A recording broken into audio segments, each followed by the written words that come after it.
E então, qual deles você é agora?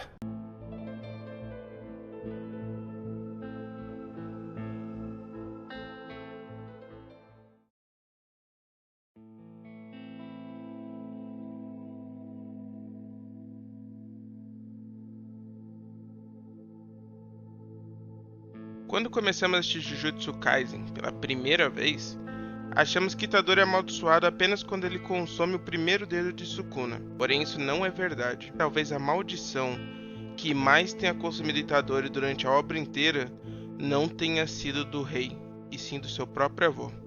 Mas para isso, vamos ao contexto primeiro. A nossa primeira interação com Itadori na obra é com ele ligando para o hospital, querendo saber do avô. O avô de Itadori neste momento estava acamado porque ele tinha câncer, um câncer muito agressivo e que vai ser tratado mais sobre isso lá no final da obra. Muito essa relação entre o Itadori, que é alguém fisicamente privilegiado, e o avô dele, que já começa no início dessa obra acamado, adoentado, mas recusava de receber as ajudas das enfermeiras para qualquer coisa que não fosse extremamente necessária. Ele recusava completamente qualquer auxílio, querendo demonstrar força e um grau de independência. Então, o próprio avô do Itadori diz que não é para ele ligar mais e é para ele ir para a escola e para o clube. O Itadori aceita, né? Tipo, ele não tem muito o que fazer nesse caso e ele parte em direção à escola para ter o seu dia normal. Os eventos da escola do Itadori não são tão relevantes nesse momento. Então nós já vamos voltar diretamente para o hospital. Quando o Itadori chega no hospital, ele encontra o avô sozinho no quarto, sem nenhuma enfermeira acompanhando, já que ele mesmo dispensava as enfermeiras. O avô, em um momento, tenta mandar ele embora, fala para ele curtir a vida, procurar amigos, fazer qualquer outra coisa. Até debocha do Itadori que estava levando flores, achando que era para ele, mas o próprio senhorzinho fala: não, essas flores você não trouxe pra mim. E Itadori realmente concorda. Fala, não, essas flores eu trouxe foi para as enfermeiras, que cuidam do senhor. Já mostra, tipo, que o Itadori tem uma gentileza, uma bondade de querer fazer coisa pelos outros. Algo que o avô dele, lá no fundo, percebe.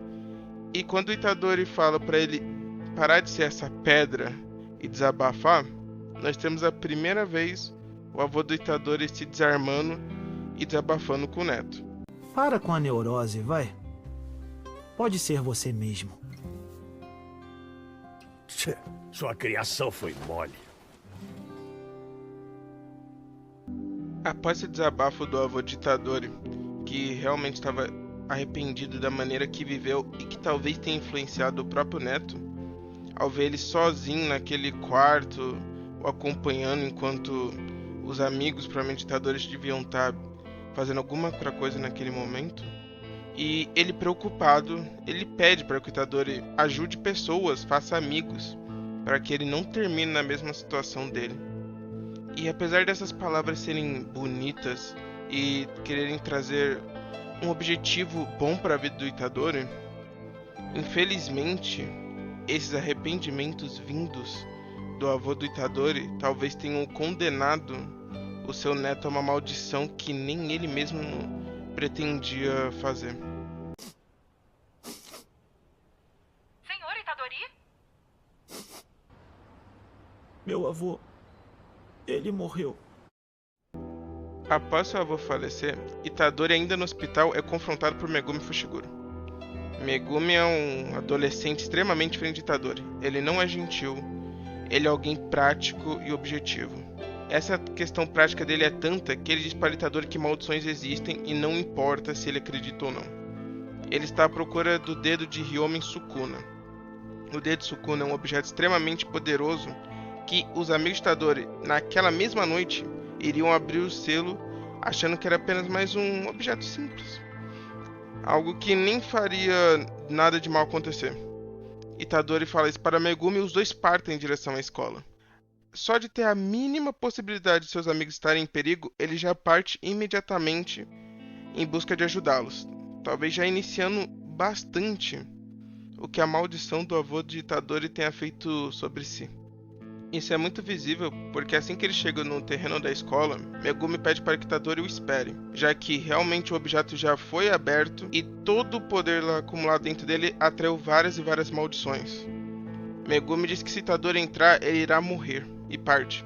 Itadori fica pensando lá de fora e lembra muito bem das palavras do avô. Mas a morte do meu avô e a morte que eu tô encarando agora, qual é a diferença entre elas? Você é forte, ajude os outros. Tomando então sua decisão, Itadori parte para dentro da escola. De uma forma totalmente inacreditável, ele salta do térreo até o quarto andar, invadindo a sala onde estava Fushiguro e a sua amiga Sasaki, e consegue a salvar antes que ela seja devorada pela maldição. Parece que tudo vai ficar bem. Itadori recupera o dedo e diz a Megumi se era realmente aquele o objeto. Megumi confirma e pede para que ele o entregue. Quando Itadori está prestes a entregar o objeto a Megumi, uma maldição aparece do nada e faz um ataque surpresa, conseguindo imobilizar Megumi e praticamente iria matá-lo. Itadori naquele momento tenta confrontar a maldição usando seu físico avantajado, porém Megumi diz que maldições só podem ser destruídas por outras maldições, a partir de energia amaldiçoada. Essa energia amaldiçoada vem dos sentimentos negativos. Entre eles estão medo, arrependimento e frustrações. Algo muito importante para a gente saber depois no futuro. Itadori então pensa e, olhando para Megumi, vê que não tem outra opção. Ele engole o dedo de Sukuna. Finalmente chegamos na parte que eu quero falar desse vídeo. Minha opinião e todo meu pensamento que me deu vontade de gravar. Itadori em nenhum momento pensou em si quando consumiu o dedo de Sukuna. Ele não estava pensando em sobreviver. Ele estava pensando em ajudar os outros, salvar os outros. Muito por causa da promessa que ele fez ao avô. O próprio Megumi menciona que a chance de sobrevivência de Itadori era 1 em 1 milhão. Itadori não se importou, mesmo sem saber essa informação, porque Megumi disse que ele não deveria fazer aquilo. Itadori não se preservou, decidiu consumir o dedo de Hyomen Sukuna e arriscar tudo para que pudesse salvar os amigos. Essa atitude é linda, é maravilhosa, mas até onde isso é altruísmo e até onde isso não é querer pagar pelos pecados de outra pessoa? O arrependimento do avô de Itadori foi algo muito deixado claro no anime. Todos os momentos que ele teve sozinho, por traumas ou outros motivos, ele estava sozinho no momento de sua morte. E ao olhar para o neto, ele teve medo que o próprio neto tivesse o mesmo destino. Então, ele fez aquele pedido. Na maioria das culturas e também das nossas próprias crenças, as palavras têm muito poder. Então imagina pro Itadori o quão pesavam as palavras de seu avô. Não eram palavras negativas por si, uma forma mais rápida de entender. Eram pedidos para que ele não cometesse os mesmos erros, expectativas que o avô tinha que Itadori conseguiria ser uma pessoa melhor do que ele. Muitas vezes, você mesmo que está aí do outro lado da tela, você não pensou o que você diria pro você mesmo do passado para que ele pudesse escapar desse erro, que ele pudesse evitar todos esses problemas? O avô de Itadori pensou na mesma coisa quando falou pro neto. Arrependimentos da vida dele, que ele não queria que o neto sofresse. Só que esse é um problema. Você colocar a sua expectativa em outra pessoa, talvez mesmo com a melhor das intenções, se a outra pessoa não souber lidar, vai se transformar em uma maldição. Itadori é alguém que não conseguiu lidar bem com isso. Em arcos futuros, vemos o quanto que isso faz que ele não se preserve, ele vá adiante, não importa o que. Se ele for o único que puder sofrer para que salve os outros, ele não se importa.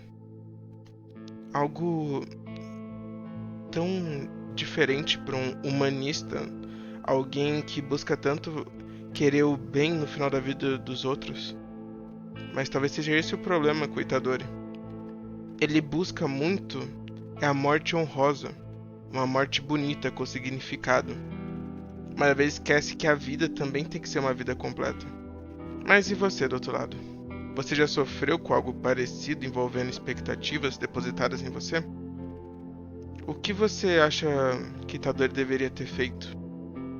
E se tiver alguma outra coisa a comentar, pode deixar aí nos comentários. Muito obrigado pela atenção e deixa o like se possível.